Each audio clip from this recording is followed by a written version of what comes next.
السلام علیکم ورحمۃ اللہ وبرکاتہ۔ آج میں آپ حضرات کو جو عمل بتانے کے لیے حاضر ہوا ہوں وہ عمل عبدالوہاب صاحب رحمۃ اللہ علیہ نے ایک جماعت کو بتایا تھا، اور ایسا عمل ہے کہ انشاءاللہ اس کو ہم کریں تو کرنے کے ساتھ وہ فوراً ہو جاتا ہے۔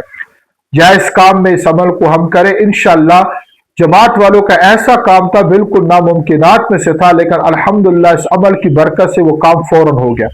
وہ عمل کیا ہے کہ جس کو بھی جو ضرورت پڑی ہو، کوئی مشکل پڑی ہو، حاجت ہو، حل نہ ہوتی ہو، طریقہ اس کا یہی ہے کہ 11 دفعہ درود شریف پڑھے۔ جو درود شریف آپ کو آتا ہو، بہتر یہ کہ نماز 11 دفعہ تعداد کم ہے تو درود ابراہیمی جو ہم نماز اور اللہم صلی علی محمد وعلی آل محمد کما صلیت علی ابراہیم وعلی آل ابراہیم انک حمید مجید، اس کو پڑھے۔ اور اس کے بعد ہر نماز کے بعد یا رؤوف یا رؤوف یا رؤوف یا رؤوف یا رؤوف یا اس کو 11 دفعہ پڑھے۔ ہر نماز کے بعد یہ عمل کرتے رہے جب تک ہمارا مسئلہ حل نہ ہو۔ پہلی دفعہ سے اللہ حل کر دیتے، لیکن کرتے رہے اس کو۔ السلام علیکم۔